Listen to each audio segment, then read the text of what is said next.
Dis donc Michel, j'ai vu qu'il passait fort raccord sur le ciné-télé. Ouais, c'est cool ça, hein. Oui, surtout pour le salaire, je pourrais peut-être avoir un vrai contrat du coup. De quoi, pourquoi ça en fait? Mais ben ça gagne bien la télé, il paraît. Ah non, là vous faites des idées, hein. Les gens de la télé, ils arrivent rarement à joindre les deux bouts, Michel, hein. Vous savez, ils travaillent par passion avec la fierté pour seul salaire. Bah bon. Vous êtes sûr? Parce que moi j'ai entendu parler de mecs qui se gavent. Michel.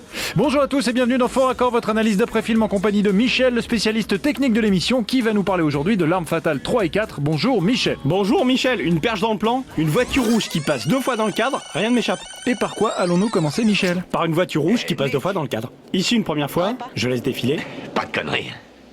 Parole. Parole, Nick. Et hop, elle repasse par là. Parole. Parole, c'est un fort raccord. Merde. T'en portes pas Murtoff, ça fait que commencer. Regardez attentivement cette scène. On est en plein match de hockey et Riggs doit traverser la patinoire pour choper le méchant, mais c'est très glissant parce que c'est recouvert de glace. Ah bon, c'est ça une patinoire? Vous aviez jamais vu une patinoire? Michel. Ah d'accord, j'ai compris. Alors soyez attentifs et dites-moi si quelque chose vous titille l'œil.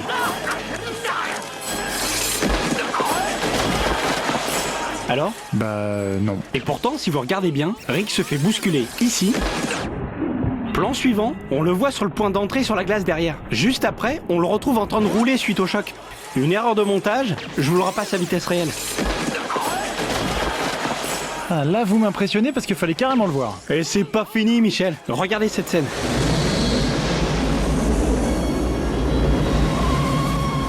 Je suis sûr que vous n'avez rien vu. Rembobinage.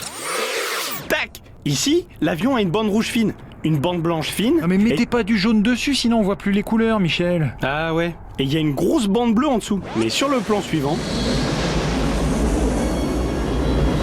Pause. Ça n'a plus rien à voir. Il a des bandes bleues, blancs, rouges. Ouais, vous auriez pu mettre les deux images côte à côte là, comme ça, c'est quand même plus clair. Mais laissez-moi faire, je vous demande pas votre avis. Alors je vais vous montrer un autre truc intéressant dans la séquence de l'autoroute. Alors la camionnette des méchants est à contresens sur l'autoroute. Un camion arrive en face et freine pour éviter l'accident. Pause. Regardez, il y a déjà des traces de pneus ici et ici. Ah pas mal, ce sont les traces des prises précédentes. Michel, c'est moi qui dis.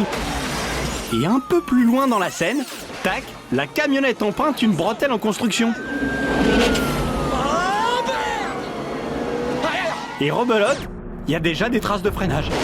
Alors soit ils ont refait la scène plusieurs fois, n'est-ce pas Michel? Soit il y a un paquet de mecs qui pilent en se rendant compte qu'il n'y a plus de route après. C'était pas utile de montrer deux fois le même type de gaffe, hein. Non mais c'est parce que la suite de la scène est vachement bien, je la laisse en entier, regardez.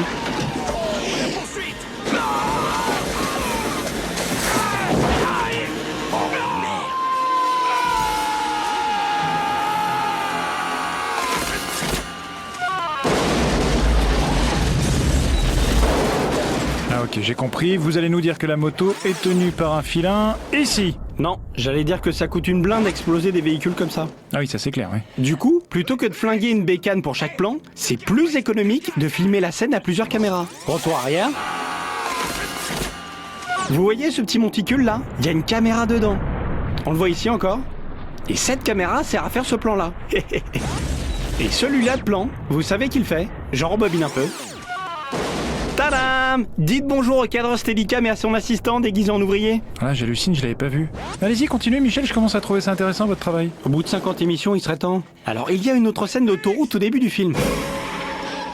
Riggs est accroché à un camion qui roule très vite.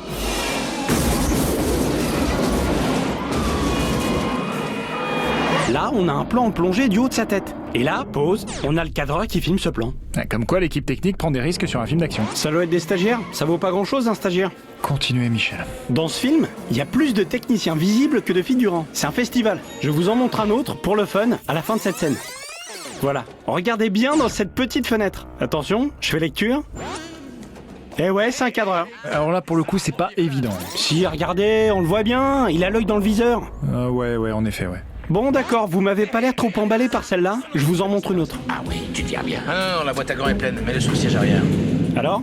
Excellent, on voit l'objectif de la caméra. Ouais, et regardez, si je pousse un peu la luminosité, on peut lire les premières lettres de Panavision. Bien. Il y avait la même gaffe dans L'Arme Fatale 2, hein, que nous vous avions d'ailleurs montré dans notre émission numéro 25. C'est moi qui l'avais montré. Bon, je vais un peu plus loin dans cette scène. Voilà, je fais pause. Ici, on voit le reflet de leur voiture avec le dispositif caméra fixé au capot. Et bah Michel, ça fait quand même un paquet d'équipements visibles pour un seul film, hein. Oups. Ouais, oups. C'est rien de le dire. Bon, faudrait peut-être passer à l'arme fatale 4 maintenant, leur tourne, Michel. Et c'est quoi comme film ça, d'après vous? Vous êtes énervant, hein? Alors regardez cette scène de cascade.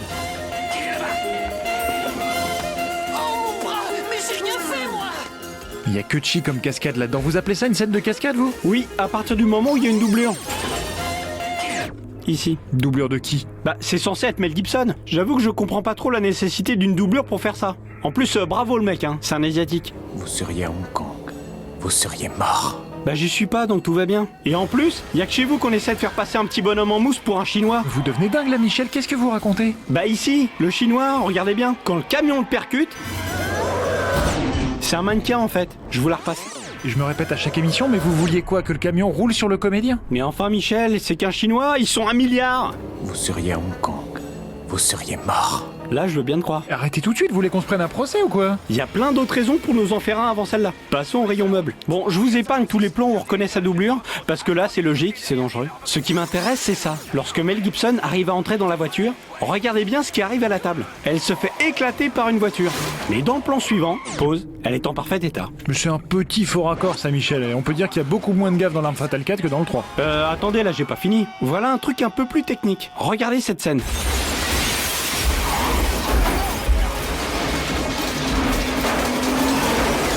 Alors pour faire un plan d'intérieur comme ça, les comédiens sont filmés en studio et on diffuse derrière des images tournées séparément. Sauf que là, il y a boulette.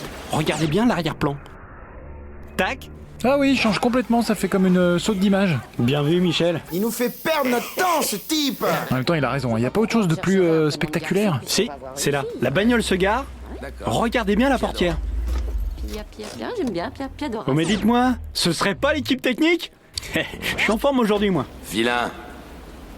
Vous comprenez ce que je dis? Oui, je comprends. Et je termine en beauté. Regardez bien cette scène. Si vous me le permettez, je reviens sur ce plan. Savez-vous d'où il provient? D'une caméra. Exact. Comme expliqué précédemment, cette scène n'a certainement pu être tournée qu'une seule fois. Et il fallait au réalisateur un maximum d'axes. Et cette caméra au sol est dissimulée dans le décor. Ici. Ingénieux, non? On la voit encore sur cet axe. On reconnaît bien le jet de gravier devant l'objectif, qu'on retrouve là. J'ai fini. Je laisse le mot de la fin à Joe Pesci. Ok. Faites pas chier, faites pas chier. Voilà, et c'est ainsi que s'achève notre émission, et on se retrouve dans 15 jours pour un prochain faux raccord. Et j'aurai du lourd, du très très lourd. Dites Michel, ça fait 2 ans que je la prépare cette émission. Du coup, je me demandais quand est-ce que je pourrais commencer à être payé? Enfin Michel, vous êtes un passionné, un poète. Si je vous paye, bah réfléchissez, d'un coup ça devient du commerce, vous devenez un mercenaire, est-ce que c'est ça que vous voulez? Bah Bah non, bah c'est bien ce que je me disais.